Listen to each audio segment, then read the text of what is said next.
T'es sûr pour le nouveau décor, un chauve sur un canapé rouge, c'est pas un peu trop... Non? On va changer quand même. Salut à tous et bienvenue dans ce nouveau concept totalement révolutionnaire, à savoir moi en facecam qui parle de sortie ciné.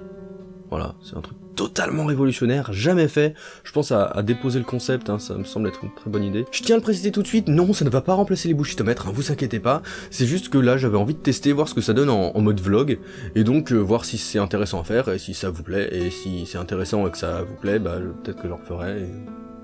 sinon non. Voilà, parce que si c'est pourri, j'en referai pas en fait. Et donc aujourd'hui, je vais parler de Batman v Superman, parce que bah c'est une sortie ciné, et que j'avais envie d'en parler. Et j'ai des très bonnes raisons pour faire mes vidéos, putain. Waouh. On y va ? Alors première chose qui peut faire peur avant même de voir le film, c'est le projet dans lequel il s'inscrit, à savoir l'univers cinématographique DC Comics, qui a été créé en réaction à l'univers cinématographique Marvel et à la trilogie Batman de Christopher Nolan, en reprenant grosso modo le business plan de Marvel et les partis pris de Christopher Nolan. Et c'est quelque chose qui déjà peut faire peur parce que ça peut amener vers un projet qui va pas avoir d'identité propre et qui va juste être imprégné à fond de ce qui a été fait avant, et ils ont même repris Christopher Nolan pour bosser dessus, et il y a un bruit de couloir qui court que vraiment j'adore. Je sais pas à quel point c'est vrai ou pas, parce que c'est un bruit de couloir, hein, c'est le principe des bruits de couloir, mais il semblerait que sur Man of Steel, s'il n'y a pas de scène post-générique à Man of Steel, c'est parce que, en gros, Nolan, il aurait dit « Alors non, les scènes post-génériques, c'est Marvel qui les fait, nous on fait des vrais films, donc on en a pas besoin, oui, on est meilleur que Marvel ». Et vraiment, ça peut être un très mauvais signe de voir à quel point chaque décision est dictée par est-ce que Marvel l'a fait ou pas. Et puis c'est pas pour enfoncer le clou sur Man of Steel, sur lequel j'ai déjà fait une vidéo d'ailleurs, hein, si vous voulez la voir. Ça là. Mais franchement, faire une suite à Man of Steel et faire tout un univers cinématographique basé sur Man of Steel, voilà, Man of Steel c'est la base de l'univers cinématographique d'ici, c'est peut-être pas une bonne idée, sachant que le film en lui-même arrive déjà à bien se casser la gueule. Mais donc ce film-là, Batman v Superman, comment est-ce qu'il s'inscrit dans ce projet? Mais c'est con, mais je pense que rien que le titre du film peut donner un indice sur la façon dont il a été fait. Le film s'appelle Batman v Superman. Ça vend pas une histoire, ça vend pas une vision d'auteur. Ça vend juste deux personnages qu'on connaît déjà, et enfin ils vont se battre, oh là là, mon dieu, ça fait tellement longtemps que je voulais les voir se battre. C'est la même hype que pour un combat de Tekken, sérieux. Et en plus, vu que ça capitalise à fond sur les deux personnages principaux, ça veut dire que l'auteur qui est derrière, on s'en bat potentiellement pas mal les couilles. Ouais. Et c'est pas un bon signe, ça. Et le sous-titre du film, même si je conçois que passer autant de temps sur le titre du film, ça peut passer pour le plus gros pinaillage de l'humanité, mais ça me permet d'avoir une image sympa, en fait, donc Mais donc, l'aube de la justice c'est la Justice League, donc le film qu'ils veulent faire juste après Batman v Superman, et déjà on nous vend la suite, avant même d'être dans la salle. Tu vois, on est juste devant le cinéma, on se dit tiens, ça a l'air sympa, je vais peut-être regarder ce film, il a l'air sympathique, attends, Batman v Superman, oh là là, et déjà on nous vend la suite. S'il te plaît, mais laisse-moi le temps de profiter du film. Donc du coup, est-ce que le film va avoir un intérêt en soi, ou est-ce que ça va être juste un escalator pour nous mener la suite? Très belle métaphore, je suis très fier. Est-ce qu'on va avoir la réponse dans la deuxième partie de ce fabuleux développement? Je ne sais pas, peut-être. Qui sait? Je vais lancer ça tout de suite, voilà, vous en faites ce que vous voulez. Le film est pas bien écrit du tout. Que ce soit au niveau de l'intrigue elle-même, avec des grosses incohérences et des erreurs formelles, dont pas mal sont liés au personnage de Superman en fait, parce que Superman, dès les premières minutes du film, hein, c'est pas du spoil ce que je dis, on nous montre qu'il est presque omniscient et omnipotent.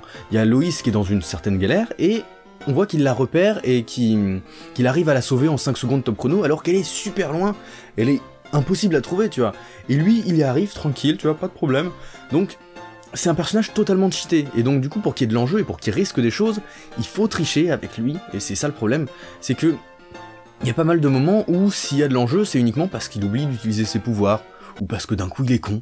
Que ce soit pendant le combat contre Batman, où il y a des moments où bah s'il utilisait ses pouvoirs, clairement bah il démontrait Batman en 2 secondes en fait.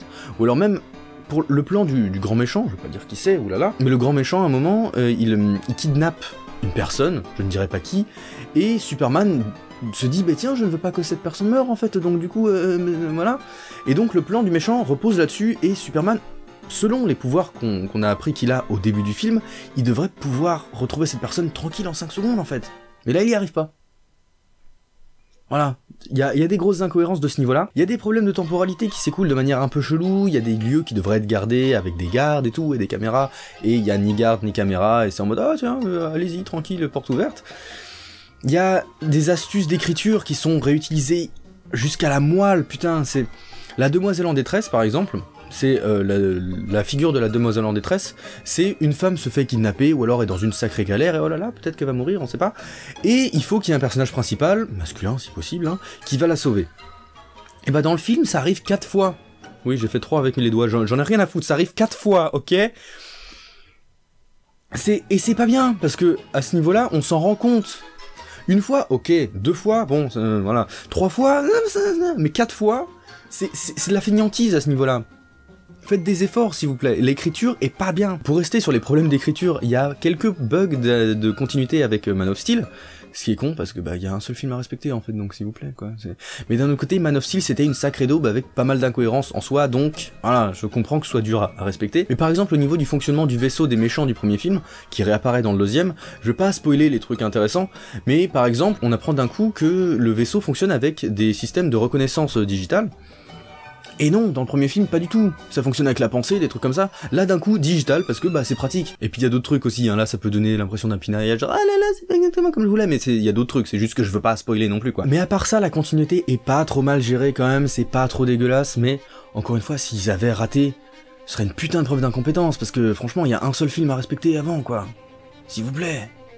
Faites des efforts, quoi.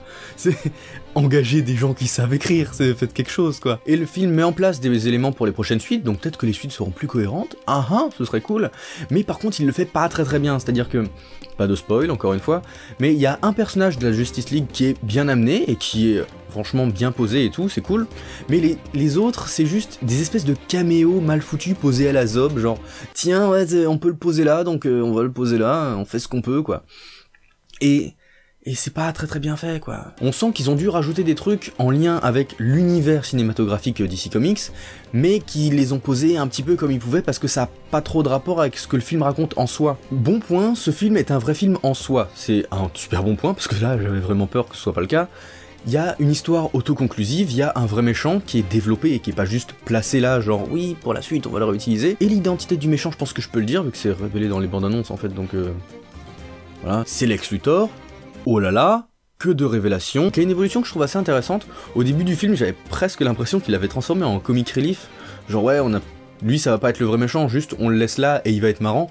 Mais en fait, il s'avère petit à petit être vraiment plus menaçant que ce qu'il en a l'air, et à travers son plan, que je vais pas dévoiler, et sa manière de parler, il amène un côté assez méta au film, que je trouve assez cool. Et truc assez étrange, c'est qu'il est bien écrit parce qu'il est écrit comme le Joker de The Dark Knight en fait, qui est un très bon méchant, hein, c'est un bon point quelque part, voilà, du coup c'est bien écrit, mais ça montre que la saga jusqu'ici a du mal à trouver sa propre identité, quoi, vu que même le méchant c'est un méchant pompé, quelque part.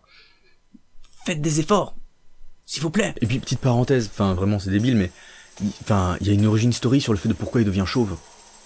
C'est, s'il vous plaît, quoi, on fait pas une origin story sur pourquoi le personnage il a cette coupe de cheveux, quoi. S'il vous plaît. Est-ce qu'on dit pourquoi Superman il est bien gominé et tout? Non, on s'en branle, c'est pas intéressant, putain. Et là, il y a un moment où on le voit se faire raser le crâne, et se dire ah là là, tout, oh, il est devenu chauve, c'est horrible. S'il vous plaît, putain. S'il vous plaît. Donc vraiment, ça reste quand même un très bon méchant. Les personnages, eux, sont assez inégaux. Il y a des personnages bien écrits, comme Lex Luthor, justement, ou alors Batman. Il y a des personnages vraiment fonction, genre Lois Lane, putain, mais... personnage de merde, quoi, il a aucun intérêt, ce personnage. Et il y a le Superman qui est un petit peu entre les deux, en fait, je trouve. Par contre, c'est très bien joué, vraiment, au niveau des acteurs. Les acteurs sont hyper bons, tous. Même l'actrice qui joue Lois Lane, elle arrive à gérer avec ce qu'elle a, quoi, c'est...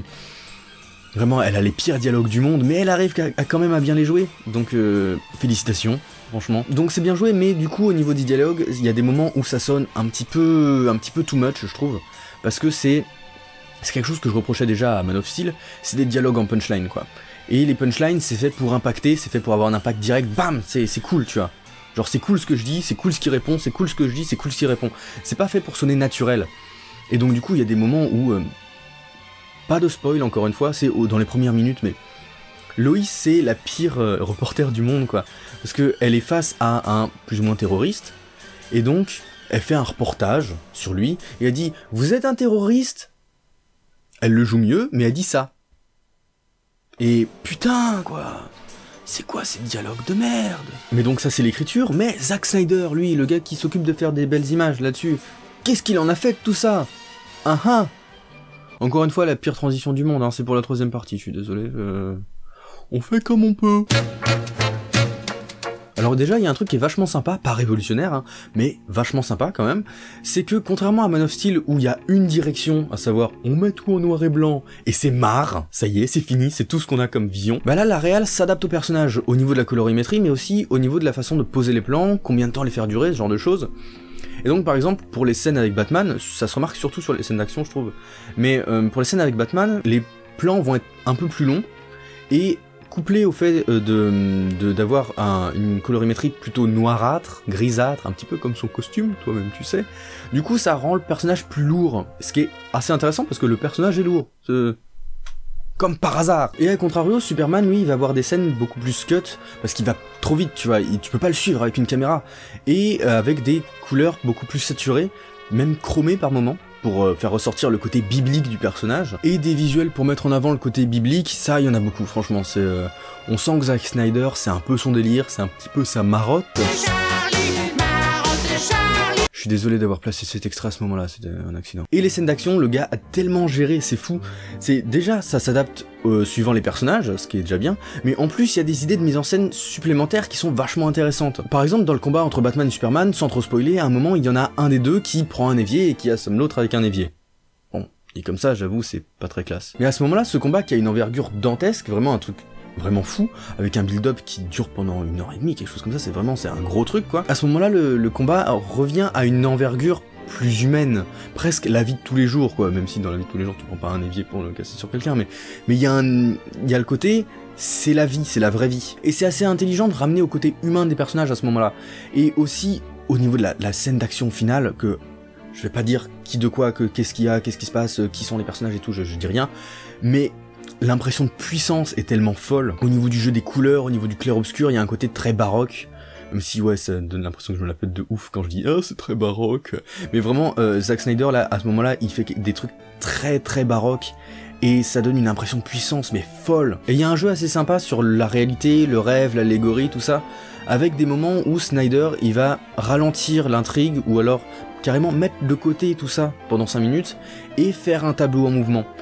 Et bah c'est Snyder de toute façon, il fait ça quasiment à chaque fois, mais vraiment, je trouve ça génial de se dire que le gars, il travaille sur des films avec des budgets, mais de malade. Là, Batman et Superman, c'est 250 millions de dollars, c'est genre un des plus gros budgets de l'histoire du cinéma, et il arrive quand même dans un truc aussi énorme, avec autant d'intermédiaires et autant de gens qui vont dire non, il faut rien faire, il faut être sûr, faire un truc totalement calibré. Il arrive quand même à imposer sa vision des choses et à faire quelque chose de personnel, et ça, je trouve ça fou de voir à quel point il arrive à imposer sa vision vraiment dans des sphères aussi énormes quoi. Vraiment il m'impressionne, le monsieur m'impressionne, au niveau de la réalisation là, il a vraiment hyper géré quoi. Il a fait des trucs hyper intéressants, et c'est je pense le gros bon point du film, c'est Zack Snyder. Mais donc au final j'ai aucune idée de ce que vaut le film en tant qu'adaptation, parce que bah j'y connais rien en fait en comics, hein. Je vais pas vous mentir, j'en ai vu 2-3 mais voilà quoi. Mais en tant que film, bah je sais pas trop ce qu'il vaut non plus, parce que je crois que j'ai passé autant de temps devant le film à me marrer tellement c'était mal foutu, qu'à être hyper impressionné et à être sur le cul, à me dire wow c'est trop bien. Donc je sais pas ce que j'en ai pensé putain, je sais pas ce que j'en ai pensé, et bah faites-vous votre avis sérieux s'il vous plaît, voilà hein, au lieu de regarder des vidéos comme ça. Et donc vraiment je vous encourage à vous faire votre propre avis, parce que vraiment je trouve qu'il est assez intéressant ce film, et je conclurai avec quelque chose que j'ai noté en arrivant dans la salle de cinéma, et que vraiment je voulais que ce soit, à ce moment-là je voulais que ce soit un film de merde juste pour pouvoir placer cette blague, mais je vais la placer quand même, voilà. Donc voilà, en gros, je me disais putain ce film il va vraiment être à chier, parce que la salle de cinéma était placée pile entre deux chiottes. Je crois que c'est la pire conclusion du monde de finir là-dessus, mais franchement j'en suis fier. Un peu. Non en fait j'ai honte. Voilà, c'est la première vidéo en 3 points, je sais pas trop ce que ça vaut, je sais pas trop si je referai, je sais pas trop si ça va vous plaire, je sais pas trop si ça a un intérêt, j'en sais rien. J'ai juste fait ça parce que je voulais parler de Batman contre Superman, mais bah je sais pas trop si je vais, voilà, je sais pas, donc je vais voir, on va voir si ça vous plaît ou pas, et bah si ça vous plaît c'est cool, et si c'est bien c'est cool, et voilà, et on va voir, voilà. Et à bientôt pour une prochaine vidéo, yeah!